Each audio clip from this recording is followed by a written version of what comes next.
Welcome to Ballet Bites. Today we're diving into that classic parental puzzle. Should your little one twirl gracefully in ballet class or flip like a gymnast on the floor? Ah, yes, that tug of war between refined technique and explosive strength, right? Exactly. It's like, on one hand, you've got ballet with its graceful lines and intentional precision, and on the other, gymnastics with all its daring, rapid moves. It really sets the stage for so many questions. Absolutely. And, one of the big ones is whether kids should cross-train or start specializing early. The American Academy of Pediatrics 2024 guidelines really caution against locking in one sport before age 12 due to overuse injuries and burnout.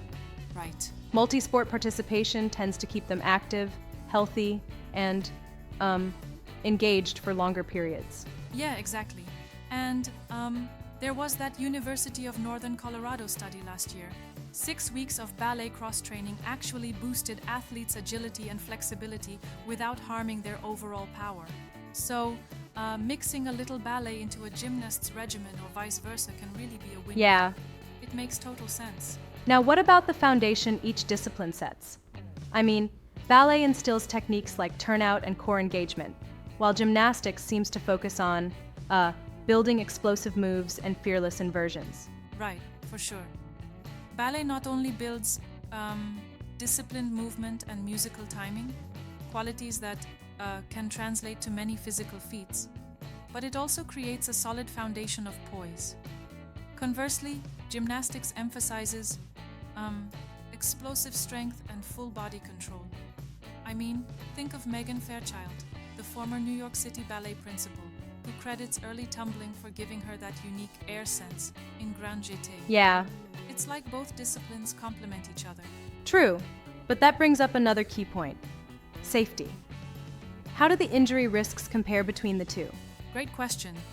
In ballet, we're seeing overuse injuries, like up to 72% of incidents affecting ankles and lower backs, mostly from repetitive motions.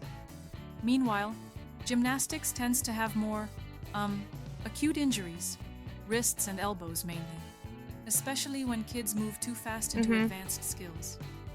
Both sports clearly require meticulous coaching and structured progression.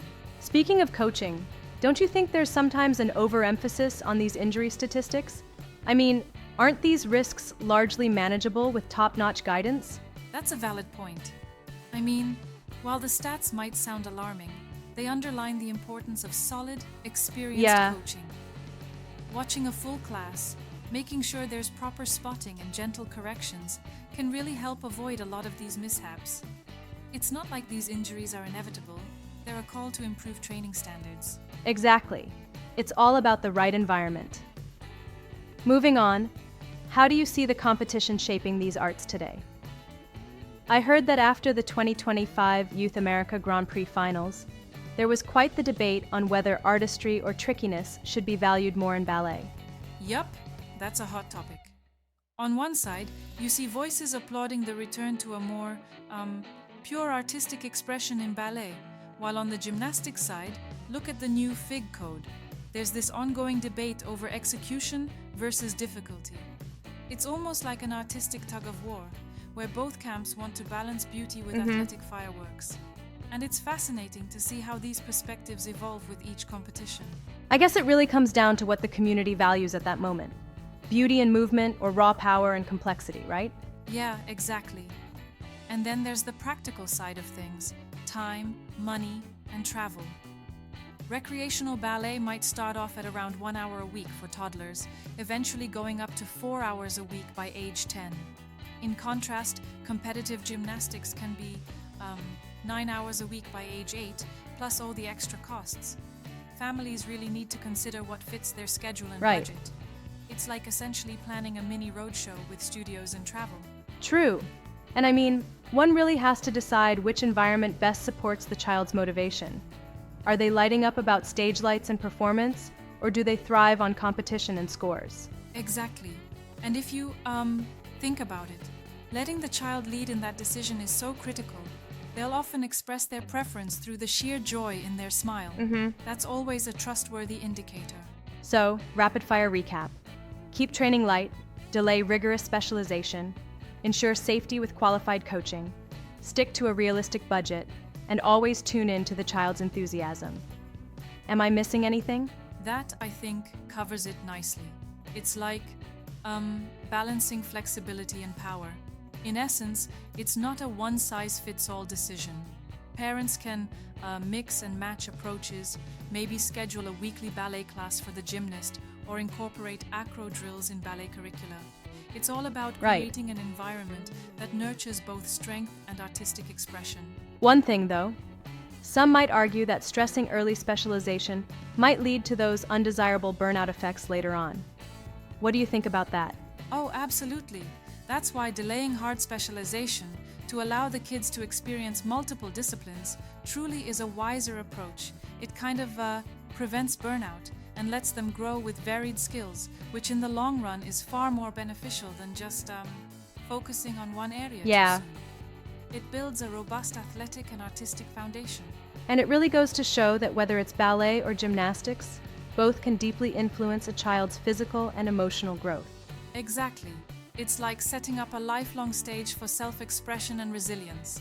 Parents just need to observe and invest carefully, ensuring safety and keeping an eye on the balance of creative artistry and athletic discipline. Indeed.